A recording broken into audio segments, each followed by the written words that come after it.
The great hall of the Galactic Council stretched for miles in every direction. Thousands of alien beings filled the massive space, their forms as varied as the stars themselves. Some floated in energy bubbles, others crawled on multiple legs, and a few existed as pure thought made visible through holographic projectors. The air buzzed with translation devices working overtime to convert thousands of different languages into something everyone could understand. Admiral Jake Morrison sat perfectly still in the small human section. His gray uniform looked plain, compared to the colorful robes and ceremonial armor worn by other delegates. Next to him, Dr. Lisa Park fidgeted with her datapad, occasionally glancing at the towering aliens around them. They were the only humans in a room full of beings who commanded star systems and controlled fleets that could destroy entire worlds. The current speaker was Ambassador Zixthek of the Hegemony, a creature that looked like a walking tree made of metal and crystal. His voice boomed through the translation system as he read from an official document.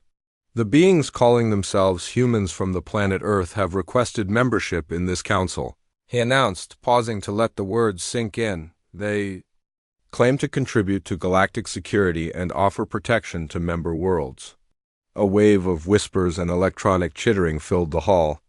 Morrison could hear the translations coming through his earpiece. Most of the comments were not flattering. The hegemony controlled over 400 star systems and maintained a war fleet of 12,000 massive ships. Each vessel was the size of a human city and carried enough firepower to crack a moon in half. Zixthek continued reading. According to their application, the humans proposed to fulfill their security obligations with a single vessel. The ambassador paused again, this time for dramatic effect. One ship. The hall erupted in laughter. The sound was unlike anything heard on Earth, a mixture of howls, clicks, electronic squeals, and sounds that had no human equivalent. Some aliens laughed so hard they changed colors. Others released clouds of glowing gas that served as their version of tears of mirth. Commander Vexran of the Dominion stood up on his platform. He was humanoid, but twice the size of any human, with skin like polished stone and eyes that glowed red. Perhaps the humans misunderstood our requirements, he said, his voice carrying easily across the vast hall. We asked for a military contribution, not a cargo hauler or research vessel. More laughter filled the air. Dr. Park leaned over to whisper to Morrison. Should we explain about the Liberty? She asked quietly. Morrison shook his head slightly. Let them laugh, he replied, his voice barely audible. They'll understand soon enough. The laughter died down as the delegate from Vega Prime took the floor. She was a crystalline being that looked like a living diamond, her faceted body catching and reflecting the light from dozens of sources. When she spoke, her voice sounded like wind chimes in a gentle breeze. The Vegan Republic maintains a defensive fleet of 8,000 vessels, she announced. Each one is equipped with quantum disruptors and temporal shields. How exactly? Does one human ship compare to that? Morrison knew the answer, but he also knew that no one in this room would believe him if he told them. The used Liberty was indeed just one ship, but she represented 50 years of human ingenuity and desperation. While these great civilizations had grown fat and comfortable with their massive fleets and overwhelming firepower, humanity had been forced to think differently. The insectoid representative of the swarm clicked his mandibles together in what passed for laughter among his species. Our bioships reproduce and adapt in real time, he buzzed through the translator. We can grow a new fleet in days if needed. The humans speak of one ship as if it were an armada. Dr. Park clenched her fists under the table. She had helped design some of the systems aboard the Liberty and knew exactly what that one ship could do. But the plans were classified at the highest levels, known only to a few dozen people on Earth and the crew of the Liberty herself. Admiral Morrison finally stood up. The hall slowly quieted as the human delegate prepared to speak. He was not an imposing figure compared to the giants and energy beings around him, but something in his posture commanded attention. The UES Liberty will arrive in 72 hours, he said in a calm, clear voice that carried to every corner of the massive hall. Judge us then. The simple statement sent another wave of amused whispers through the crowd. What could one human ship possibly do that would impress beings whose individual fleets could sterilize solar systems? High Admiral Corax of the Stellar Empire stood next. He was a bear-like creature covered in thick fur that sparkled with embedded electronics. The Empire has faced the Void Reapers 17 times in the past century, he rumbled. Each time we needed at least 50 ships to drive off a single Reaper. They are the most dangerous force in the galaxy, and even our combined fleets struggle against them. What makes the humans think one ship can accomplish anything meaningful? Morrison sat back down without answering. The truth was that humanity had studied every recorded encounter with the Void Reapers. They had analyzed the tactics used by every major fleet and identified the common thread in all their failures. Every species in the galaxy fought the same way, with bigger guns, stronger shields, and more ships. They tried to outmuscle problems instead of outthinking them. The debate continued for hours. Representative after representative stood to question humanity's fitness for council membership. They spoke of glorious battles and mighty fleets. They described weapons that could ignite stars and shields that could withstand supernova blasts.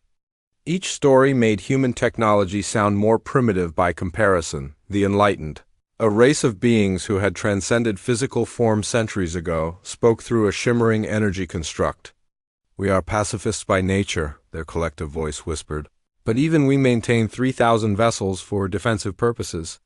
Each one is powered by a captured star and crewed by artificial intelligences that process data faster than organic minds can comprehend. How can one human ship protect anything?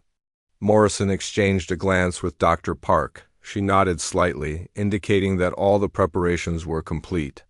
The Liberty was already on her way to the Nexus system, carrying within her hull the culmination of everything humanity had learned about warfare, survival, and adaptation. The final speaker of the day was Patriarch Thane of the Unity Collective. His species looked like walking trees, but their bark was actually a form of living metal that could reshape itself at will. The collective has existed for over 2,000 years, he stated with the authority of age.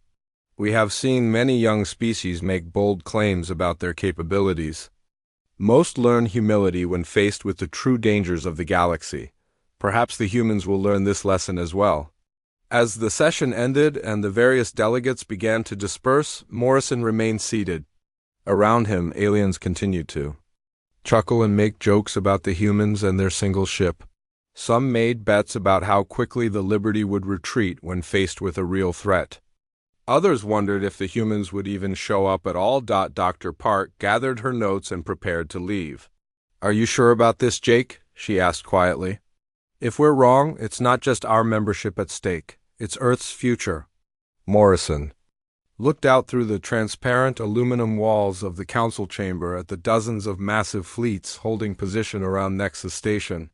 Each fleet represented the military might of an entire civilization. Ships that measured in kilometers, stretched as far as the eye could see, their hulls bristling with weapons that defied human understanding. We're not wrong, Lisa, he replied. We just think differently than they do. Tomorrow they'll understand what that means. The hall continued to empty as aliens returned to their ships and stations. Soon only the human delegation remained, sitting alone in the vast space that had recently echoed with laughter at their expense. In 72 hours, that laughter would turn to stunned silence. Captain Ryan Blake stood on the bridge of the UES Liberty, watching the stars shift slightly as his ship moved through hyperspace toward the Nexus system. The bridge was quiet except for the soft hum of electronics and the occasional beep from monitoring stations. It was a peaceful sound that belied the tension every crew member felt as they approached what might be humanity's most important moment. The Liberty looked ordinary from the outside. She was a kilometer long and shaped like a sleek arrow, her hull painted in the matte gray that Earth's military favored. No decorative elements or intimidating weapon ports marked her exterior. To alien sensors, she would appear to be exactly what the Galactic Council expected: a single, unremarkable human vessel carrying a crew of dreamers and fools. Lieutenant Maya Chun looked up from her navigation station. She was young for her rank, barely 25, but she had the steady hands and sharp mind that hyperspace navigation required. "Captain, we're receiving standard approach vectors from Nexus Control," she reported. "They're directing us to Docking Bay 847. Chief Engineer Pete Rodriguez laughed from his position near the engine monitors. He was a broad man with calloused hands and grease permanently embedded under his fingernails. "The cargo bays," he said with amusement. "They're not even giving us a proper berth with the warships." Blake nodded. He had expected as much. The alien fleets would be docked at the prestigious military berths, their massive forms on display for all to see. The humans were being treated like merchants or tourists, not potential allies in galactic defense. Dr. Amanda Wright, the ship's chief scientist, was bent over her console studying the sensor readings from the system ahead. Her thin frame and wire-rimmed glasses made her look more like a university professor than a military officer, which was exactly what she had been before joining the Liberty Project. Orbital scans show 14 different fleet formations holding position around Nexus Station, she announced. Combined tonnage is roughly equivalent to our entire global shipping industry. Blake walked over to look at her display. The screen showed a three-dimensional map of the Nexus system with colored dots representing the various fleets. Each dot was actually hundreds or thousands of ships, but the scale made them look like specks of dust around the massive space station at the system's heart. The hegemony fleet was the largest, a cloud of red dots that stretched across several million kilometers of space. Each ship in that formation was larger than anything humanity had ever built, powered by fusion reactors that could provide energy for entire planets. Their weapons could punch through planetary crust, and their shields could deflect the energy output of small stars. The Dominion maintained a tighter formation, their blue markers arranged in perfect geometric patterns that spoke of military discipline and tactical precision. Their ships were built like fortresses, designed to absorb incredible amounts of damage. While delivering devastating return fire, the swarm's bioships appeared on the scanner as a shifting, green mass that seemed to pulse and flow like a living organism. These vessels were grown rather than built, their organic hulls capable of self-repair and adaptation in the middle of battle. Some could split into smaller ships when damaged, while others could merge together to form larger, more powerful configurations. "It's impressive," Blake admitted, studying the display. "And completely predictable." Communications Officer Steve Parker turned from his station. He was a thin man with nervous energy who had served on 3 different Earth ships before being selected for the Liberty. "Sir, we're getting requests for technical specifications," he reported. "The Council wants to know our weapons loadout, defensive capabilities, and crew complement." Blake returned to his command chair without answering immediately. The requests were expected, but the answers would only confirm what the aliens already believed, that humanity was hopelessly outgunned and outnumbered. The Liberty carried a crew of 200 compared to the tens of thousands aboard the larger alien vessels. Her weapons were projectile-based and energy systems that would seem primitive compared to the quantum disruptors and reality-warping devices used by the major powers. "Standard response, Parker," Blake finally said. "They'll see what they need to see when the time comes." What the assembled fleets could not detect were the modifications hidden deep within Liberty's hull. The ship's outer structure was genuine, but her inner workings represented 50 years of human innovation driven by necessity and desperation. When Earth had first made contact with the galaxy, humanity had discovered just how insignificant they were in the cosmic order. Other species measured their territories in star systems. While humans were confined to a single world, the revelation had sparked 2 reactions on Earth. Some argued for isolation, believing humanity should stay hidden until they could build fleets to match the galactic powers. Others, led by the group that eventually created the Liberty, argued for a different approach. They believed humanity's greatest strength was not in matching alien capabilities, but in developing uniquely human solutions to galactic problems. Lieutenant Commander Julie Adams stood at the helm station. her hands steady on the controls that guided the ship through the complex gravity fields of hyperspace. She had been born on Luna Colony and had spent her entire life in space, giving her an intuitive understanding of spacecraft operations that even the ship's computers envied. "Dropping to normal space in 30 minutes, Captain," she announced. Blake nodded and activated the ship-wide communication system. "All hands, this is the captain." His voice echoed through every corridor and compartment on the ship. "In 30 minutes, we will arrive at Nexus Station and begin our demonstration. I want everyone to remember that we are not here to prove we are as strong as the other fleets. We are here to prove we are human. That means we think differently. We adapt quickly, and we never give up. Trust your training, trust your equipment, and trust each other." The crew had trained for this mission for 2 years. Every person aboard the Liberty had volunteered. Knowing they might not return to Earth, they had practiced their procedures until they could perform them in their sleep, had studied alien psychology and technology until they understood their potential opponents better than those opponents understood themselves. Dr. Wright looked up from her sensors again. "Captain, I'm detecting some unusual energy signatures from the station," she said with a frown. "The readings are consistent with ancient technology, possibly pre-galactic civilization artifacts." Blake felt a chill run down his spine. Ancient artifacts were always dangerous, especially ones powerful enough to be detected at long range. The galaxy was littered with the remains of civilizations that had risen and fallen long before any of the current species had achieved spaceflight. Most of those artifacts were either harmless relics or so dangerous that they were quarantined by council decree. "Any specific identification?" he asked. Wright shook her head. "The energy pattern is in the database, but it's flagged as a theoretical possibility rather than a confirmed detection. The computer suggests it might be consistent with Void Reaper technology, but that can't be right. The Reapers are nomadic. They don't stay in one place long enough to be detected by passive sensors. The Void Reapers were the galaxy's nightmare. Ancient war machines left behind by a civilization that had vanished millions of years ago. They appeared without warning, destroyed everything in their path, and disappeared back into the void between stars. No one knew why they attacked or what they hoped to accomplish, only that they were virtually unstoppable once they appeared. Blake made a mental note to investigate the readings further once they arrived at the station. For now, he had more immediate concerns. The Liberty was approaching the moment that would determine humanity's future in the galaxy, and he needed his crew focused on their mission. The hyperspace countdown reached 0, and the stars snapped back into their normal positions. As the Liberty dropped into real space, ahead of them, Nexus Station sprawled across hundreds of kilometers, its modular construction allowing it to accommodate ships and beings from thousands of different species.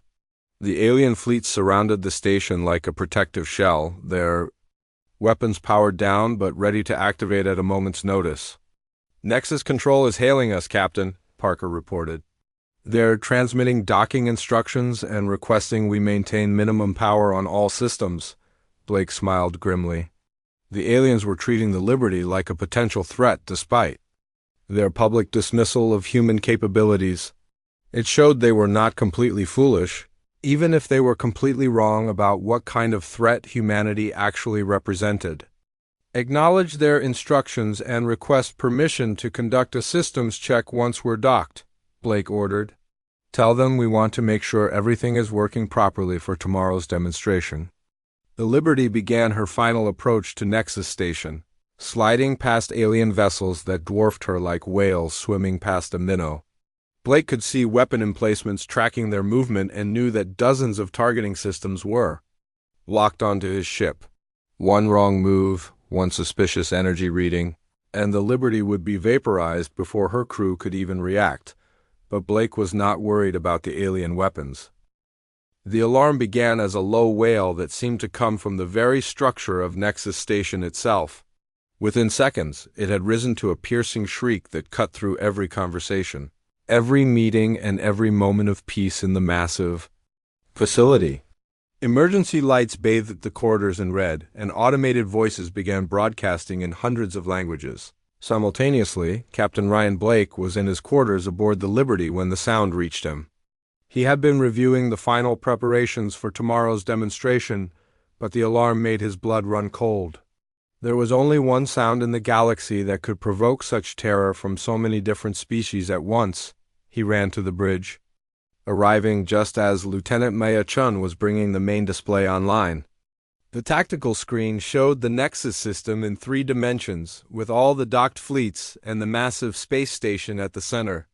But now there was something else, something that had not been there moments before, 3 light minutes from the station. Space itself seemed to have torn open. A dark shape was emerging from the wound in reality, a form so massive that the sensors struggled to define its boundaries. As more of it became visible, the true horror became apparent. It was not a ship in any conventional sense. It was a moon-sized construct of black metal and malevolent energy. "Void Reaper," whispered Dr. Amanda Wright, her face pale as she stared at the reading streaming across her console. "Dear God, it's a Void Reaper." The communication channels erupted into chaos as every fleet in the system began broadcasting simultaneously. Blake could hear fragments of conversations in dozens of languages, all expressing the same emotion, absolute terror. The Void Reapers were the galaxy's oldest nightmare, ancient war machines that appeared without warning and destroyed everything in their path. Admiral Zektar of the Hegemony's voice cut through the chatter on the emergency frequency. "All fleets. Emergency positions," he commanded, his usual arrogance replaced by desperate urgency. "Civilian evacuation protocols are now in effect. All non-combat vessels are to retreat to minimum safe distance immediately." Blake watched as the massive alien fleets began to move. Ships that had seemed impossibly large and powerful suddenly looked like toys compared to the approaching Reaper. The Hegemony's 12,000 dreadnoughts formed a defensive wall between the station and the threat, their weapons charging with enough energy to level continents. The Dominion's disciplined formations spread out to provide covering fire, while the swarm's bioships began to merge and adapt, preparing for a battle they had little hope of winning. Chief Engineer Pete Rodriguez arrived on the bridge, still pulling on his uniform jacket. "Captain, I felt the ship shake," he said breathlessly. "What's happening out there?" Before Blake could answer, the Void Reaper began to move toward Nexus Station. It accelerated slowly, but steadily, its massive bulk cutting through space like a predator approaching wounded prey. As it moved, weapon ports began to open along its surface, thousands of them, each one larger than the Liberty's entire hull. Communications Officer Steve Parker turned from his station with a grim expression. "Captain, I'm monitoring fleet communications," he reported. "The combined fleets are preparing for a coordinated strike, but their tactical computers are giving them less than a 5% chance of success." Blake knew the statistics. In 3,000 years of galactic civilization, no force had ever successfully destroyed a Void Reaper. The ancient machines were built with technology that made even the most advanced modern weapons seem primitive. Their hulls could absorb the energy output of entire stars, and their weapons could atomize matter at the quantum level. The first wave of alien ships reached weapons range and opened fire. The space between the fleets and the Reaper lit up like a miniature star as thousands of energy beams, projectiles, and exotic weapons struck the ancient machine's hull. The display was impressive enough to be seen with the naked eye from the station, a light show that represented the combined military might of dozens of civilizations. The Void Reaper absorbed the assault without slowing down. Its black hull seemed to drink in the energy, growing darker rather than brighter under the bombardment.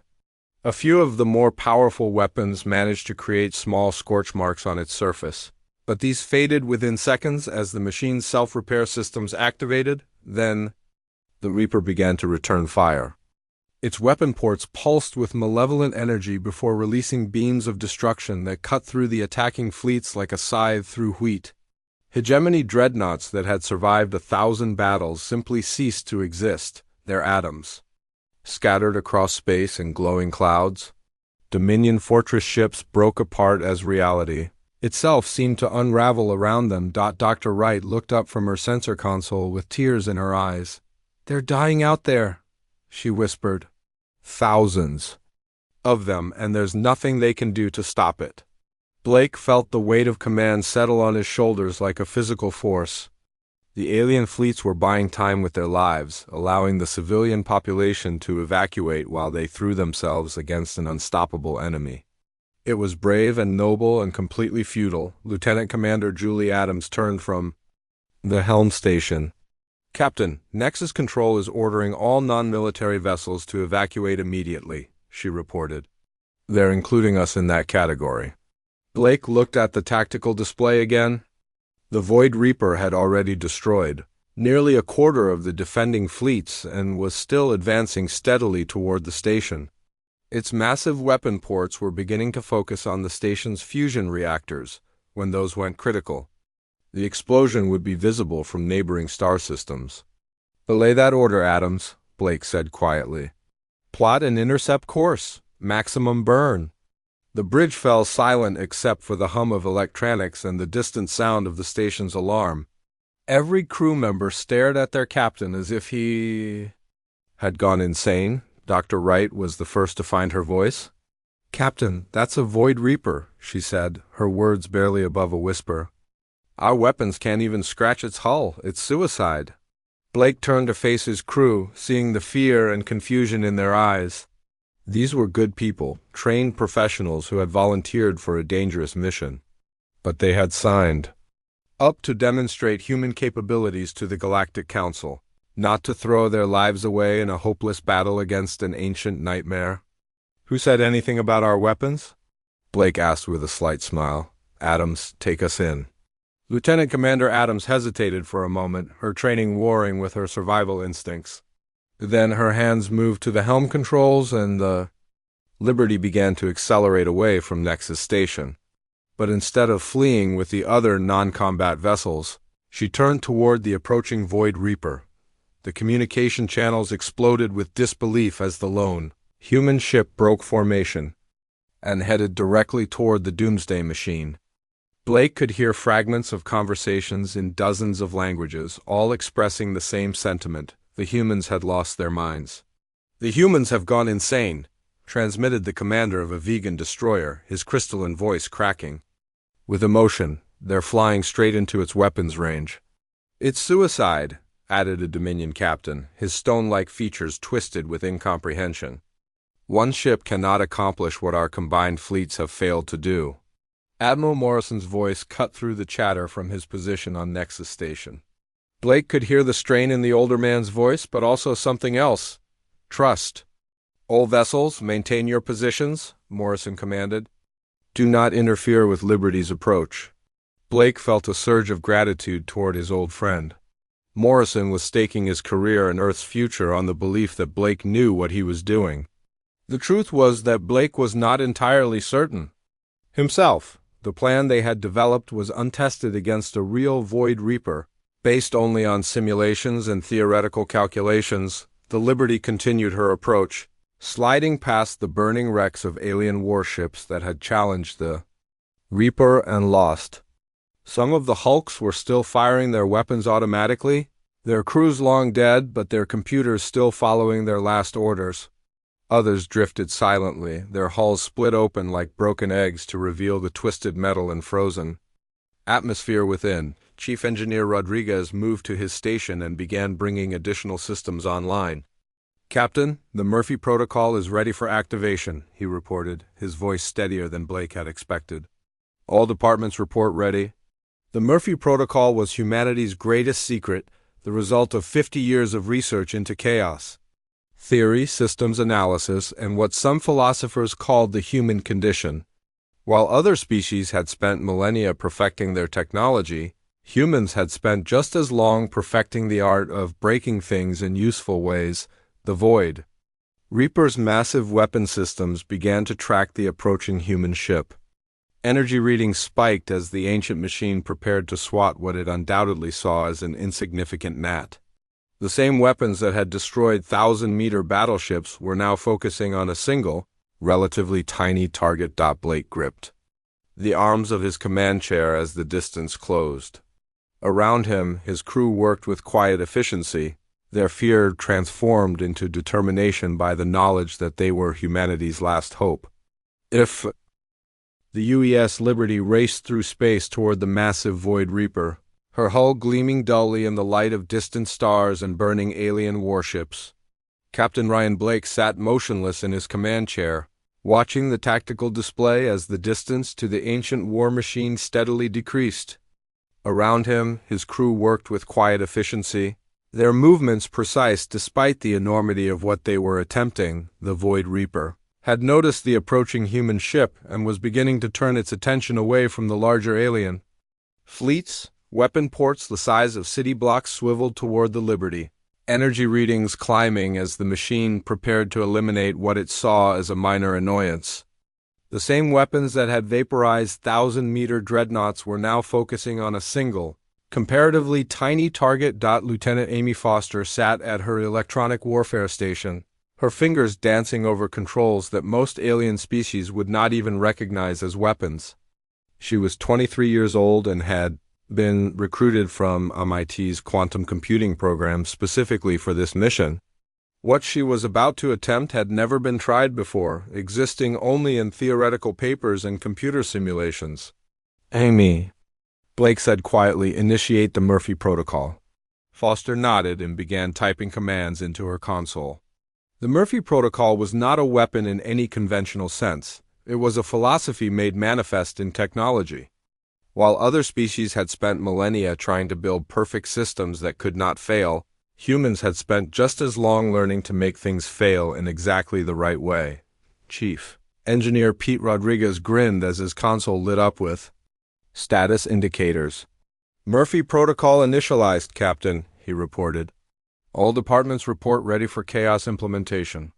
The name was a reference to Murphy's Law, the ancient human observation that anything that can go wrong will go wrong, usually at the worst possible moment.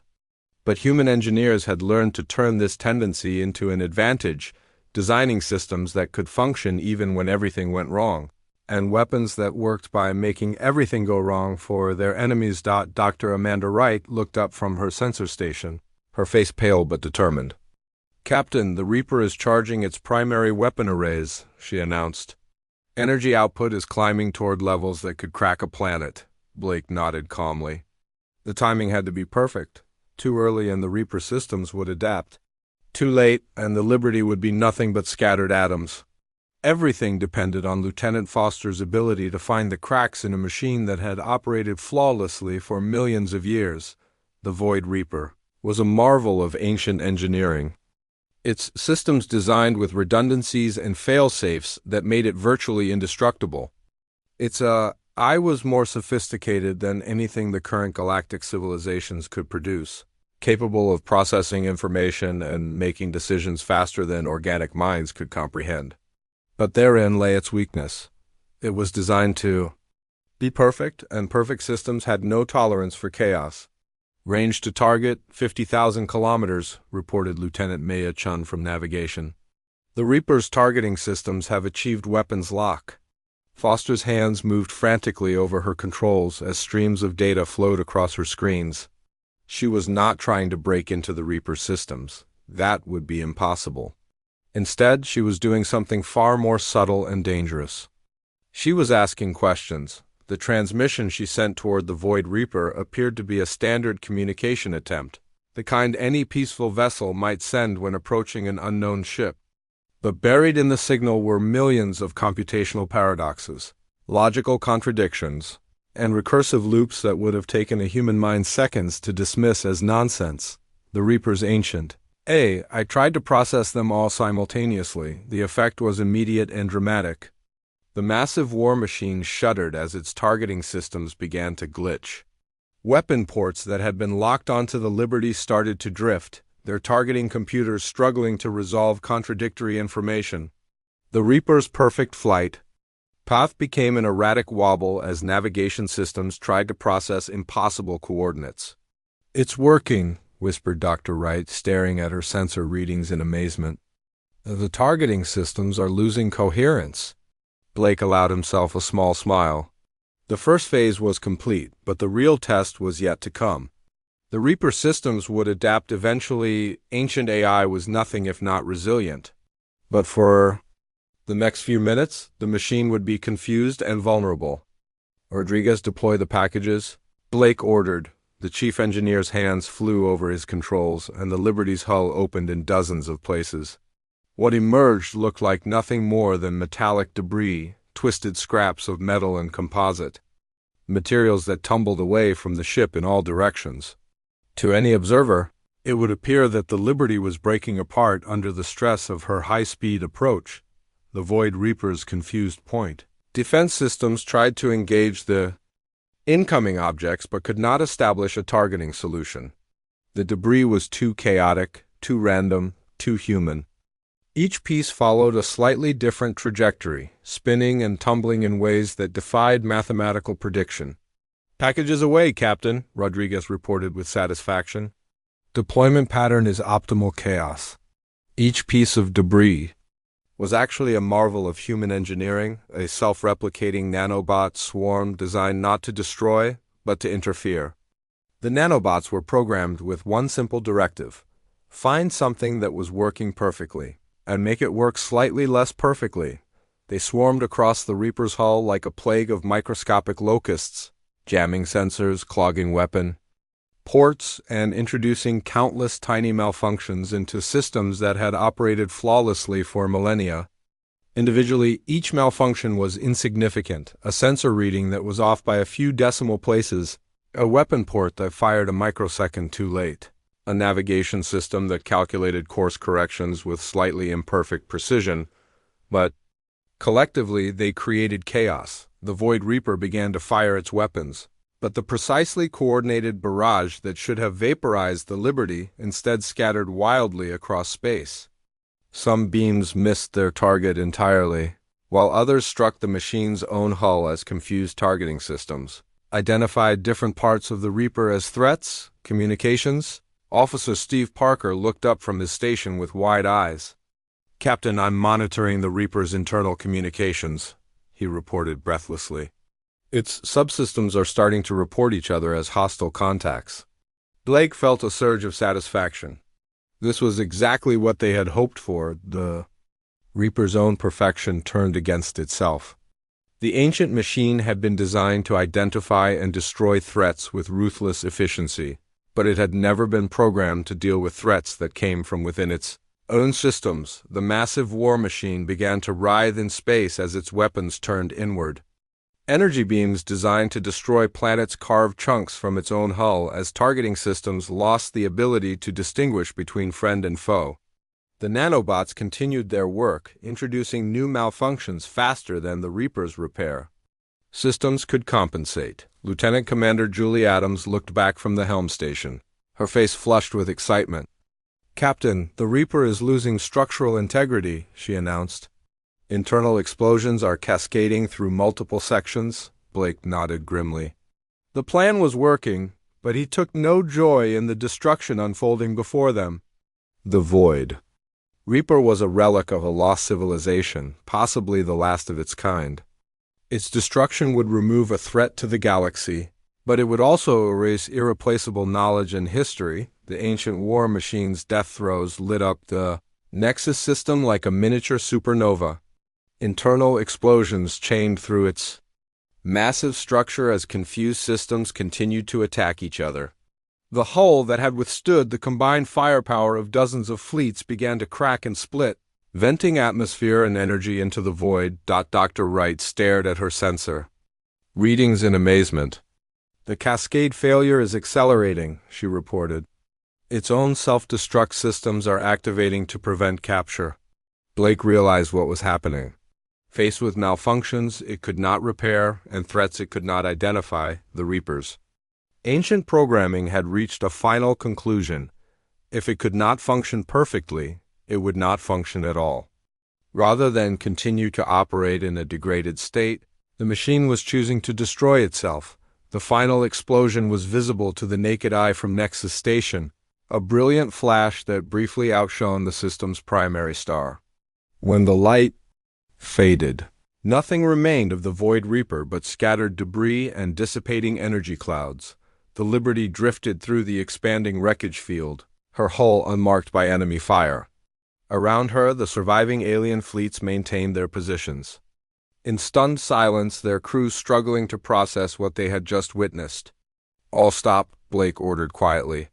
"Stand down from battle stations." The bridge fell silent except for the soft hum of electronics. Blake looked around at his crew, seeing a mixture of relief, amazement, and dawning realization in their faces. They had done something that the greatest military powers in the galaxy had never accomplished. They had destroyed a Void Reaper, but more importantly, they had done it by being human. The Great Hall of the Galactic Council had never been so quiet. Thousands of alien beings sat in absolute silence, their various forms, motionless as they stared at the holographic display showing the debris field where the Void Reaper had been destroyed.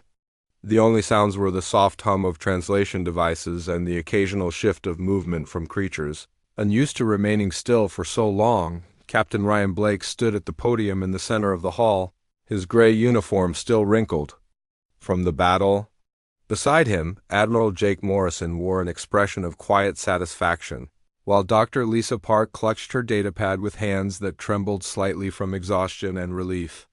The human delegation looked small and insignificant compared to the towering aliens around them, but no one in the hall was looking at anyone else. Ambassador Zixthik of the Hegemony was the first to break the silence. His metallic voice carried a note of disbelief that the translation system struggled to convey. "How?" he asked, the single word echoing through the vast chamber. "Our combined fleets could not stop that thing. How did one human ship destroy a Void Reaper?"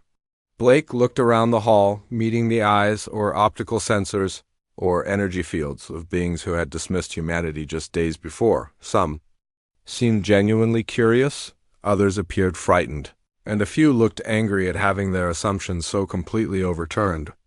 "We did not destroy it," Blake said simply, his voice carrying clearly to every corner of the massive space. "We convinced it to destroy itself." The statement sent a ripple of confusion through the assembled delegates. Commander Vexren of the Dominion leaned forward on his platform, his stone-like features creased with incomprehension. "That makes no sense," he rumbled. "The Void Reapers are machines. They do not commit suicide." Dr. Lisa Park stepped forward to address the assembly. She had spent years studying alien psychology and had helped design the systems that made the Liberty's victory possible. "For 3,000 years, you have all been fighting the Reapers the same way," she began, her voice steady despite the magnitude of the moment.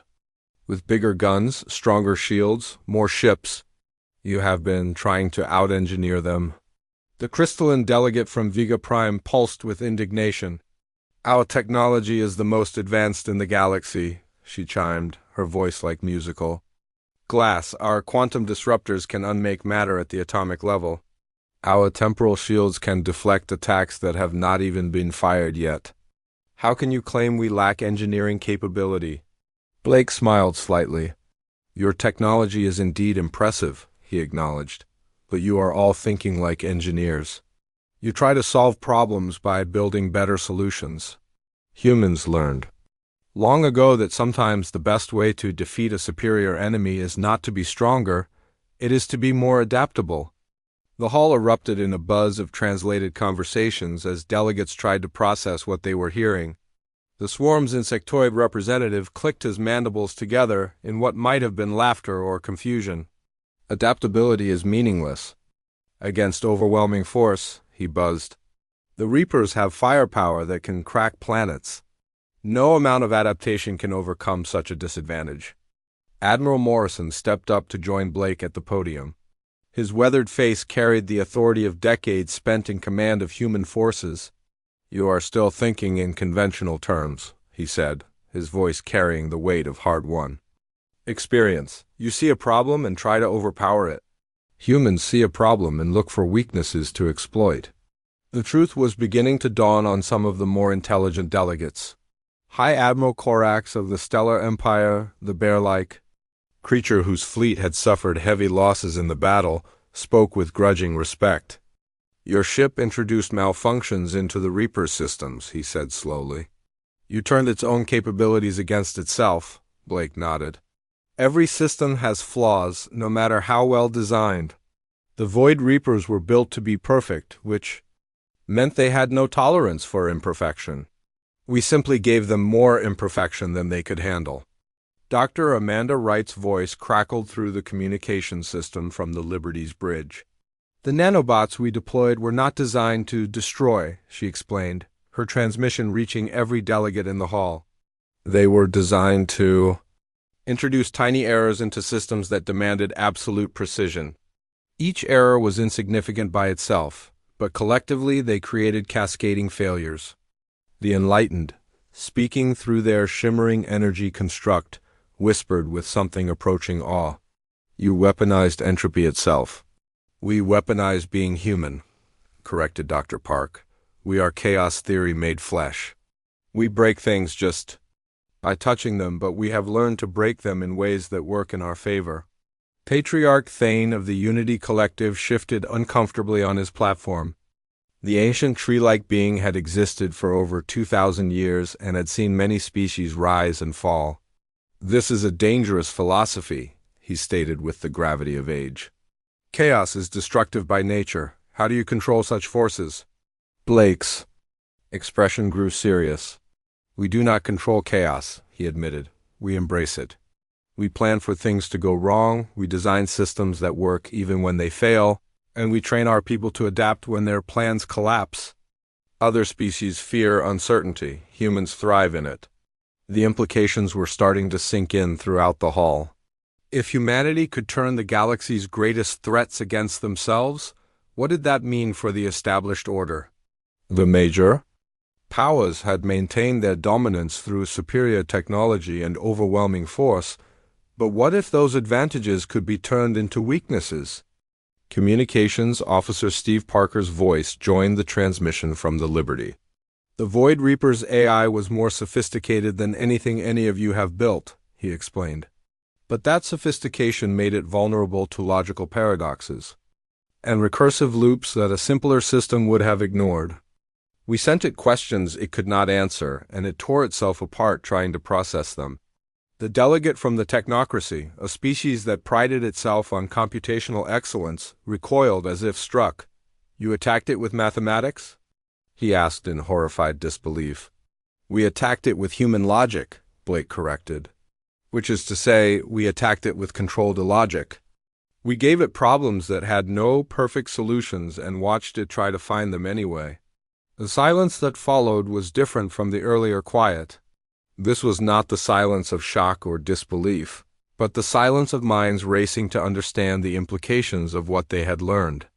Every species in the hall was mentally reviewing their own technologies and defenses, searching for the kinds of weaknesses that human thinking might exploit. Commander Vexren was the first to voice what many were thinking.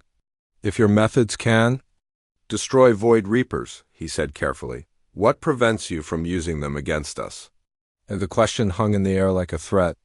Blake looked around the hall again, seeing fear replacing confusion in many faces. The aliens were beginning to understand that humanity was not asking to join their club as a junior member. They were presenting themselves as an equal power with capabilities that none of the existing members could match or counter. Nothing prevents us, Blake admitted with brutal honesty. But nothing compels us either. We did not come here to conquer or dominate. We came here seeking partnership and mutual defense. The galaxy faces threats that none of us can handle alone, but together we might find solutions that none of us could discover in isolation. Admiral Morrison stepped forward again. The Void Reapers are not the only ancient threat out there, he reminded the assembly. There are other artifacts, other machines, other dangers that we have not yet encountered. When they appear, and they will appear, you will need allies who think differently than you do. Dr. Park pulled up a holographic display showing tactical analyses of the battle.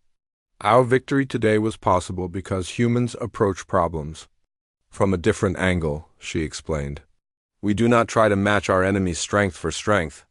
We look for asymmetric solutions, unexpected approaches, and ways to turn their advantages into disadvantages.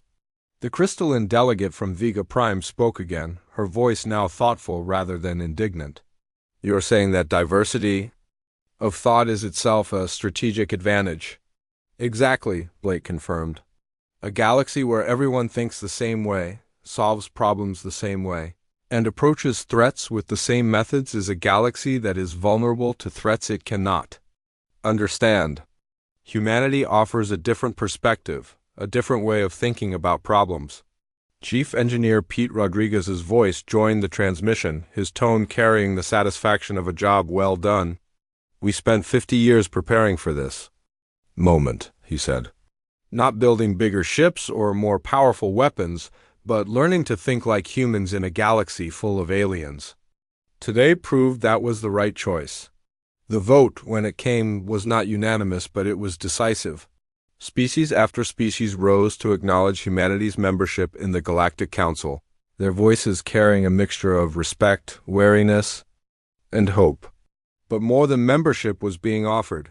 Every major power wanted defensive alliances with Earth, technology sharing agreements, and joint training programs. Blake felt a surge of pride mixed with responsibility as he watched the voting tallies appear on the hall's displays.